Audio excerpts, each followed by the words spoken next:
and welcome to the Future Self podcast. My name's Lauren Northcote and I'm an undergraduate student at ANU studying a Bachelor of Science in Computer Science, Maths and Sociology. I'm planning on taking an honours year in Sociology next year with the College of Arts and Social Sciences. Today I'll be talking to Dr. Liz Allen, who's a lecturer and researcher based at the Centre of Social Research Methods here at ANU. So hi Liz, firstly congratulations on the new addition to your family. I hope you're managing okay with everything going on. How are you going today? I'm pretty busy at the moment, but I think I wouldn't have it any other way. And I'm so pleased to be talking with you, Lauren.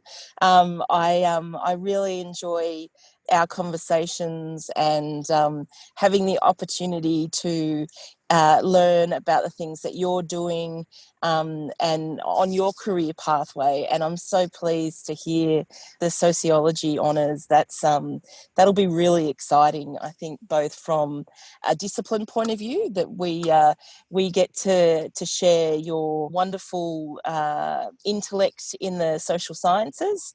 And I think what your career pathway shows is that we can mix multidisciplinary, interdisciplinary characteristics of degrees and career pathways in exciting ways that will really keep you connected to so many different avenues of interesting kind of and inspiring intellectual endeavours. So I think, Lauren, your description of yourself is a nice one and an important one to actually launch our description and discussion about careers at the moment. And as you've said, I've just added another child to the family, and he'll be 1 next month. And in addition to adding another child to the family, I've recently published a book, and that book basically takes a look at the future of Australia and where we're headed.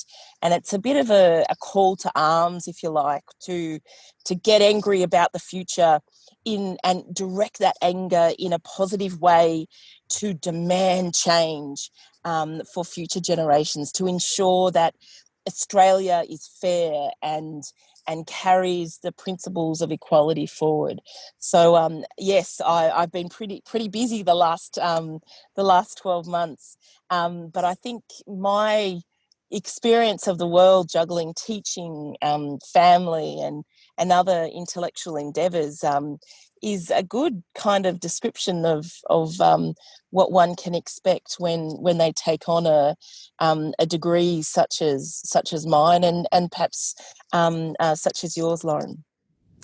I read an article recently, actually, I think last month or something, in the Australian Financial Review, and I know you described yourself as a deviant demographer.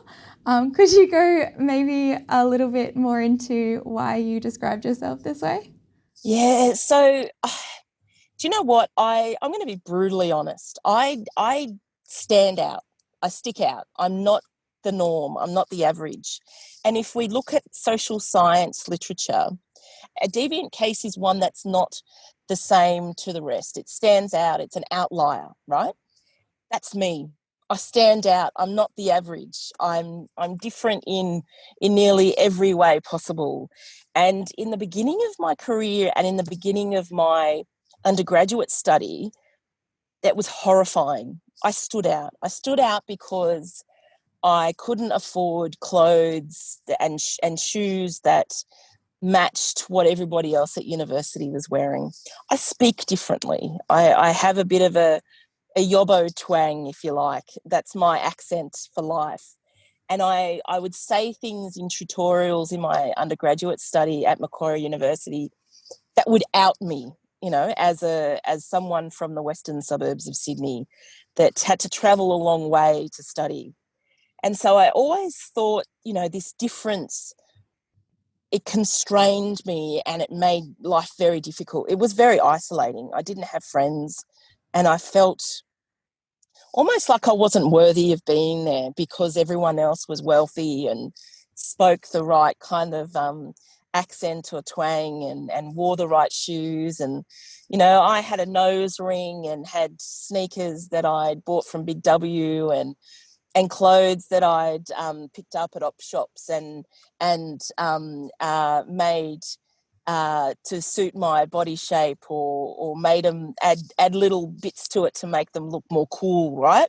And my attempt to look more cool, I think, made me look even less cool than they did to begin with. So this kind of, at the beginning, it was a really disheartening thing to be different, right? But as my career progresses, this difference is so important. And so I harness my my deviance, this idea of being a deviant case for good, and I kind of feel like I'm putting on a super cape, harnessing a superpower every time I kind of think about this is what social science needs. This is what evidence-based policy needs. It needs a deviant case to explore data in a way that perhaps the average can't, right? And our backgrounds influence us in our outlook on life. It's this idea of a lived experience is vital to diversity and ensuring that all voices and all cultural differences and all socioeconomic differences, all abilities are recognised, disability and things like these. All of these voices are recognised and represented in, I think, definitely in higher education, but also in the social policy space as well. So yes, I'm a deviant case. I'm a deviant case because I lived a very rough, disadvantaged background. I'm a former poor kid. I'm from a large family. I experienced institutional sexual abuse and abuse from family members, and that, I guess, put in train some quite significant disruptions to my life. I was homeless by the time I was 16. I had a baby at 17. I dropped out of school before that. So year 7 was the final year I completed at school. And when I was having my eldest daughter in labour, I almost died. And holding this baby, I remember vividly looking at her and thinking, I have a choice. I need to seek out opportunities to get my life back on track, and I have to do it if only for her. And I remember having this kind of choice in my mind. I could either die in the gutter with a needle in my arm, or I could make the choice to set it right. And it was that moment that I decided, okay, I'm going to go back to school. I'm going to do year 10. I'm going to get my HSC. I'll do it through TAFE. And I went to Mount Druitt TAFE and I achieved these things. And I loved it. I loved it. I hated school. I hated school with a passion. TAFE was like, I don't know, like watching a rose blossom, that enabled me to become who I thought I deserved to be, in a supportive community where there were others like me. We were all deviants together, doing wonderful things and exploring life together. And I carry that with me. That's a responsibility. It's a big responsibility, I think, to be able to ensure that the voices of the people that have, that we've lost along the way in these deviant cases, to be heard. And I carry a great responsibility that I keep talking, I keep being loud, and people listen. And through that we will have change. And I think that at the moment it's really hard. We have barriers that limit us, but at the same time, there are these glimmers of hope in opportunities. And sometimes those opportunities, fast forward to now, it's finding a mentor that says to you that you click, you click on a personal level, and you kind of, you dig each other's vibe, me trying to be cool again. But it's like you click and then it's right. And then through that, opportunities are opened and you realise that the world is there, the opportunities exist. You just need someone to open the doors for you. And I think that deviance, I carry that with great pride now, whereas I once didn't. And I urge others who fear that they are different for whatever reason, grab hold of that with two hands, everything that you can, because your difference is what makes you great. And it's your difference that will set you apart from the rest of the crowd. And it will be that difference that others see in you that go, okay, that person is destined for good things. Which brings me to this other idea of destiny, right? I was born into a set of circumstances that might have otherwise destined me to a particular trajectory. In Australia, social mobility is almost non-existent. So the circumstances of your birth, you're born into a poor family, you'll die in poverty. Unfortunately, that's a set of circumstances. I changed that. I deviated from that average. I deviated from that norm. And I want to ensure that we learn from those deviant experiences so that our birth, our socioeconomic circumstance of our birth is not destiny. We can be granted opportunities and access opportunities for real change. And that's where, Lauren, your degree comes into place here, is that you have the skills now and you're developing those skills to learn about those deviant cases in the data, big data, small data, whatever, and argue and present the case for change. You have the power to make change, and I'm certain you will. Yeah, that's such an inspiring story. And I'm so glad that you tell your story and tell it so proudly, because I know that when I was growing up, I was always trying to look for these stories to find my own path. So I think, yeah, it's definitely going to help a lot of people, just being able to tell your story, but also with everything else you do. And I'm in complete agreement about the importance of critically analysing quantitative information. And I think that's why I do have the sociology. That's why I wanted to keep the sociology, social research type part of my degree, because I think straight sort of computer science can be quite restricting in terms of getting that critical thinking about where the data is coming from, how you analyse the data. Data can be analysed in lots of ways if you don't do it carefully, as you are well aware, and also just asking the right questions. And so I think even personally, my sort of experience where I've grown up has helped me. I've seen it help me more and more develop those interesting questions to ask about the data and to ask about the world. And it's something that I've become less and less, I felt that was less and less of a barrier for me, and it's more a strength. So yeah, that's... Yes. And you hit the nail on the head there, Lauren, is that computer science and the kind of technical side is important. And we look at kind of, people often say to me, well, what is the degree of the future, right? How do I future-proof my degree? And you've just highlighted that there. It's the human aspect, right? It's the social science part. Is we can automate stuff, right? We're getting pretty smart at learning AI and all those sorts of things.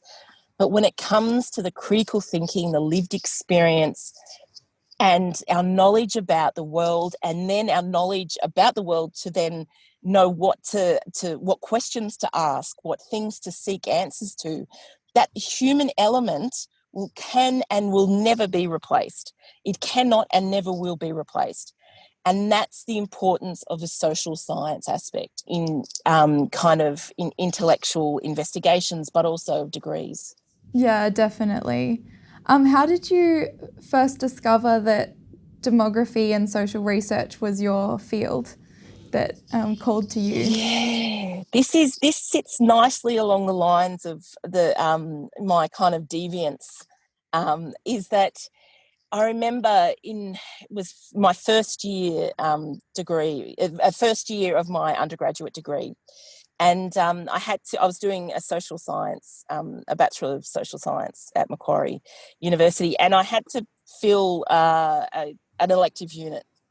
And I couldn't say the alternative, which was, I couldn't pronounce it, jurisprudence. And I still don't know whether I'm saying it correctly. I had to Google it to know what it was, right? I still really don't know what jurisprudence was, but I didn't want to study it. And the other alternative was demography, right? I could say demography and it sounded really cool when I Googled it. So I did it, right?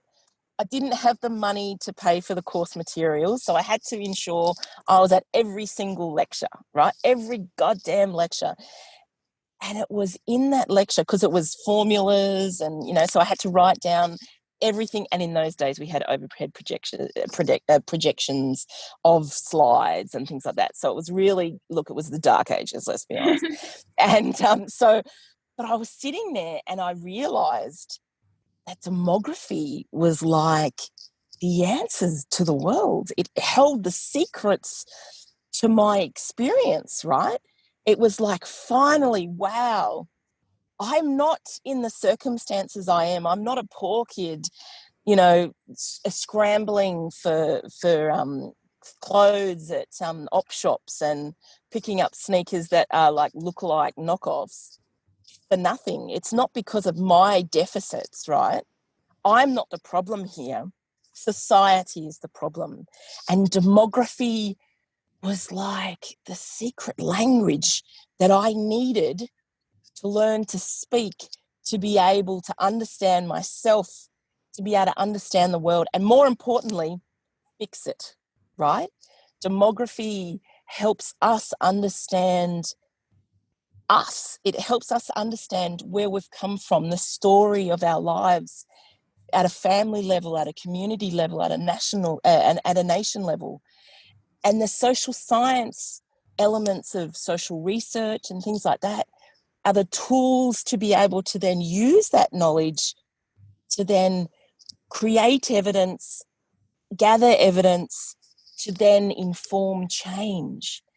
And it was like a moment where the lights are finally turned on, and it's a freedom that allows me to be kind to myself, and I think allows me to embrace my deviance. You consider yourself as both a social researcher and a demographer, right? Do you mind explaining a little bit about the difference between those two fields, and also with sociology as well? Because I'm a bit curious, because I don't think I quite have my head around the boundaries of the fields. Yeah. So, and this is, look, I'm going to admit, right, I probably am not going to give good definitions right now, but I'm going to give you Liz's definitions. All right. So social science is basically about understanding the social world, right?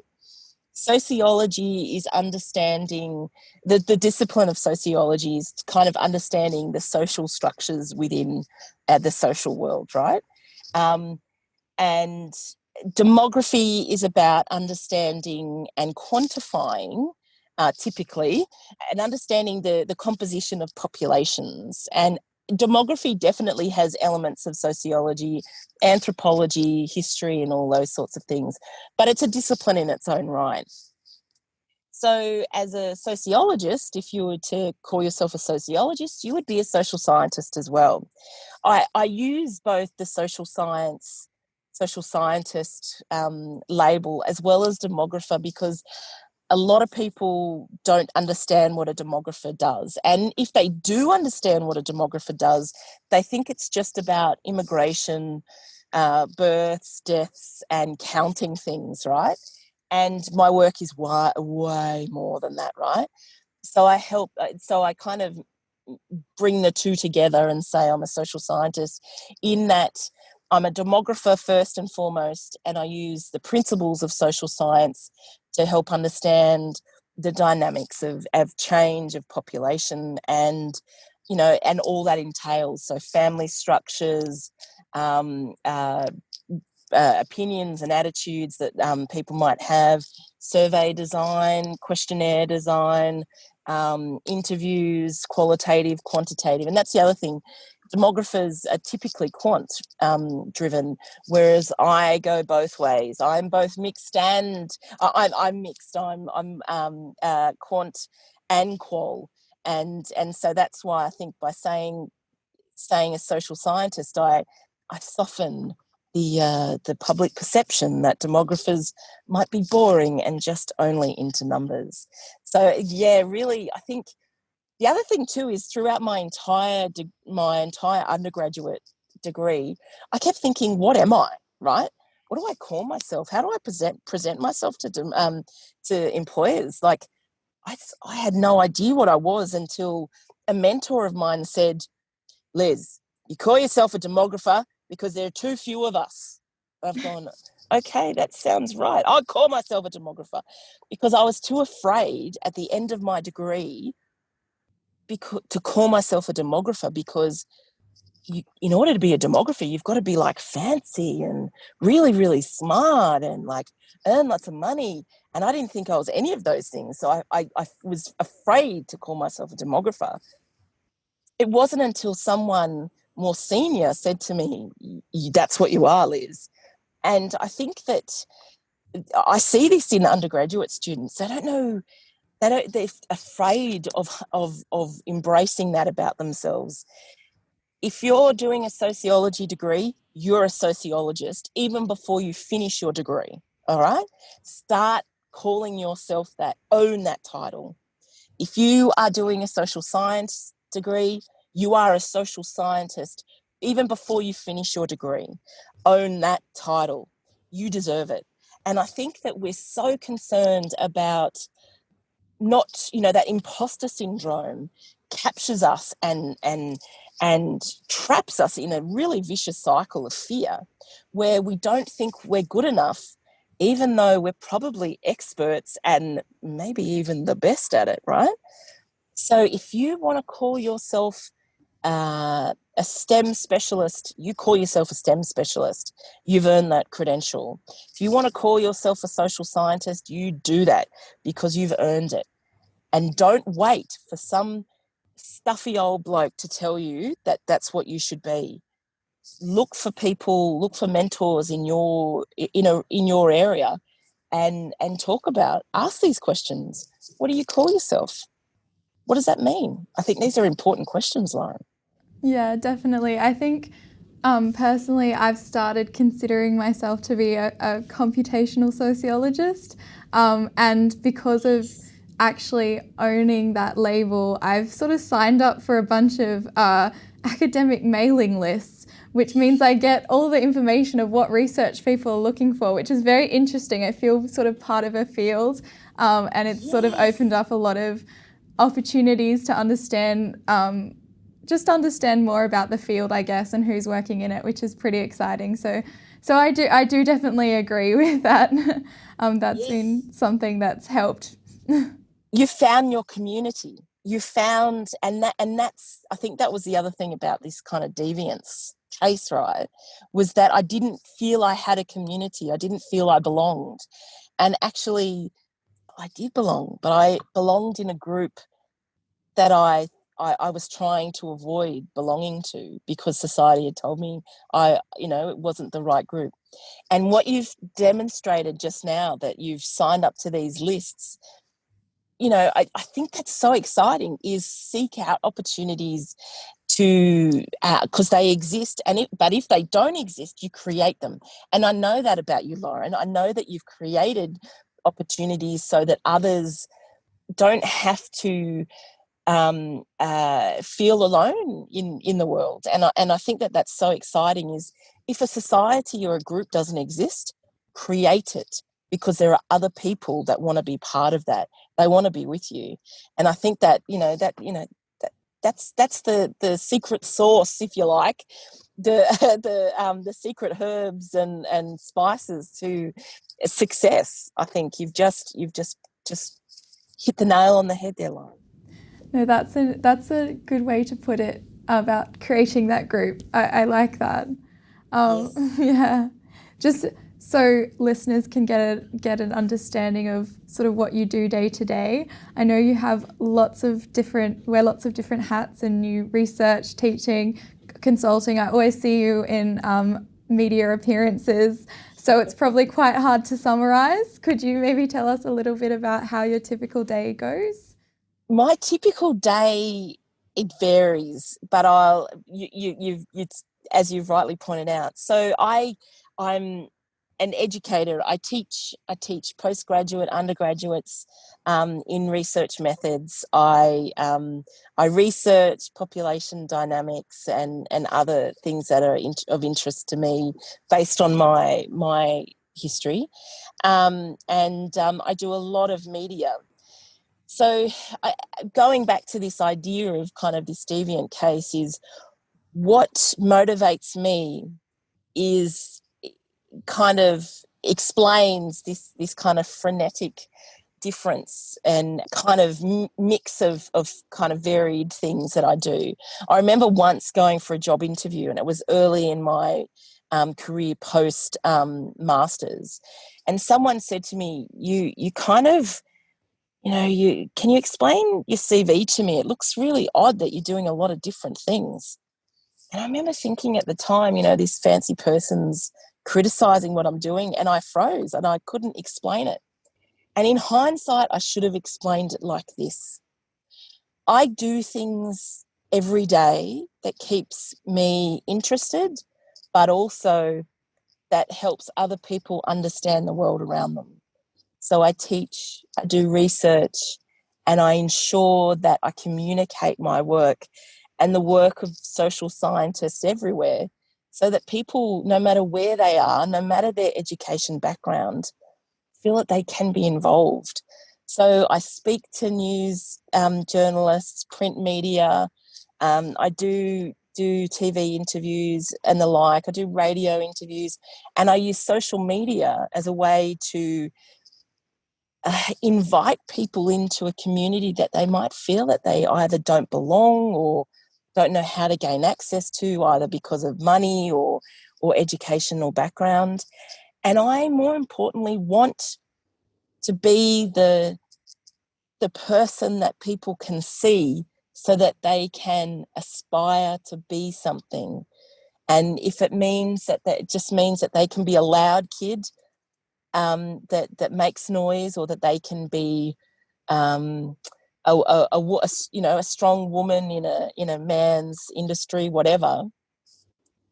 What I do in my daily life is balance the family with work, but I do things within my work to ensure that the community is informed.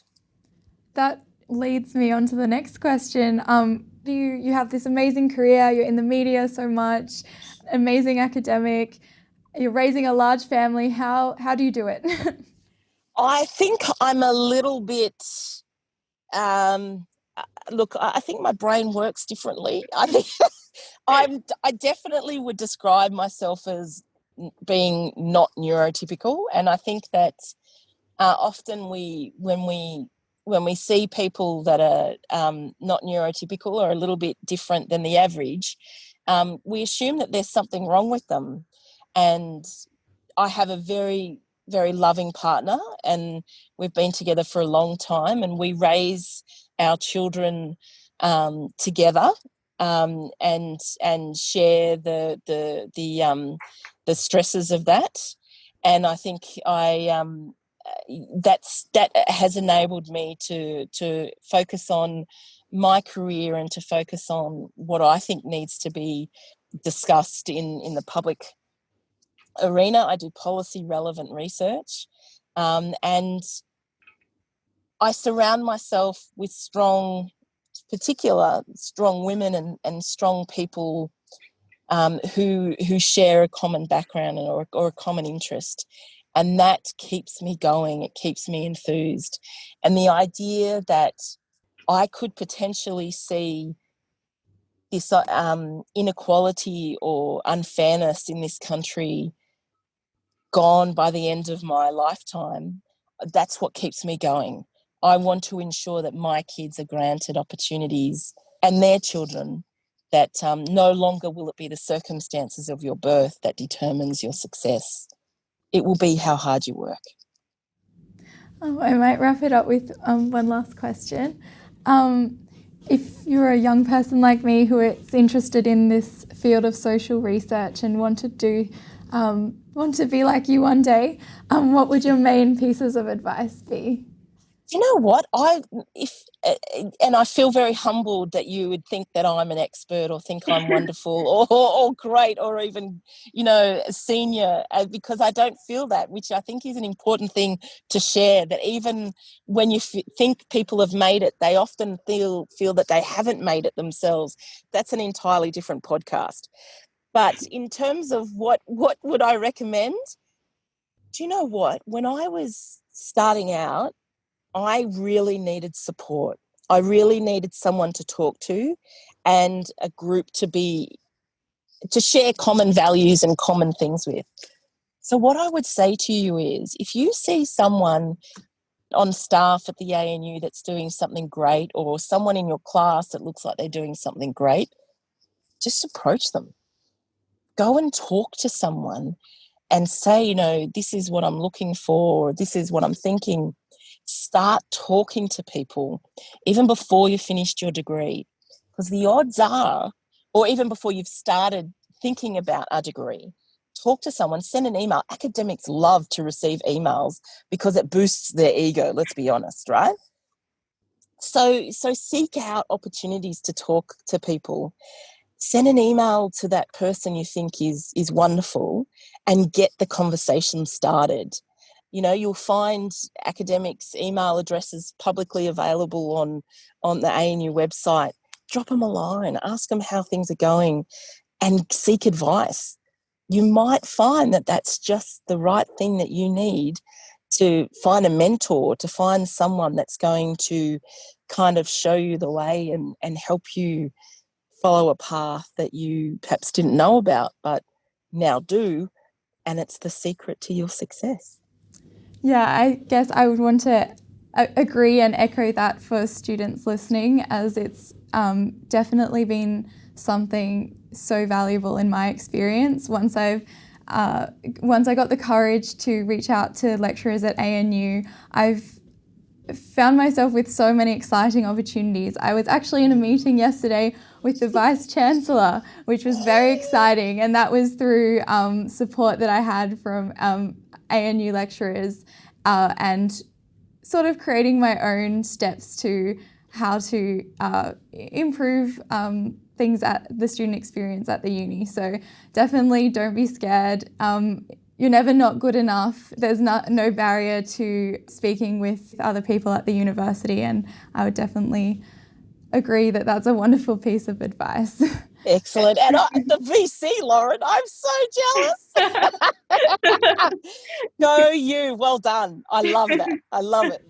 Well, I think that's about time for the podcast, but thank you so much for joining us today and joining me today, Liz. It's been wonderful talking as usual. I always learn so much every time we talk. Excellent. And you know what? I think that's a good way to end. Get the conversation started and don't stop talking. Keep going. You can do it. This is Ivanaho, the producer of Future Self, and I'm here with Lauren Northcote after her chat with Dr. Liz Allen. So, Lauren, I think that Liz is so inspiring in so many ways, and your conversation really illuminated that. And you have had sort of a relationship with Liz going back before this interview, and I'm wondering what it is that Liz means to you. I think that, Liz is a huge inspiration to me, just with who she is and what she stands for, and how all the barriers that she's overcome in her journey, and how she's used her journey for good and for helping other people. And I think that it's always inspiring to talk to her, and she's very supportive of everyone around her, wants to lift everyone up with her. So it's I feel very blessed and humbled that I know her, and I'm always inspired learning more and more about her story. And it sounded to me like Liz is very impressed by you as well. And I think that you have a lot going on and you're in a very exciting stage of your early career too. Would you like to share some of the things that you have going on and some of the projects that you're involved with and stuff that you're doing? Sure. Well, I guess it's a little bit related to Liz because she provided me with a lot of support, and just to have someone supporting me at the university was made a huge difference. But yeah, since then I've been doing a lot of exciting projects. I'm working with some committees at ANU to reimagine how interdisciplinarity runs throughout the uni, how we can make the uni more interdisciplinary. And that's really exciting. I'm a tech launcher client, so I have a startup that my co-founder and I are leading a team of undergraduate students to develop. And I'm also developing a Women in STEM Australia-wide sort of opportunities hub, because that's sort of a gap in the space and people don't have easy access to opportunities in particularly computer science and engineering. So yeah, all of these projects are very, very exciting.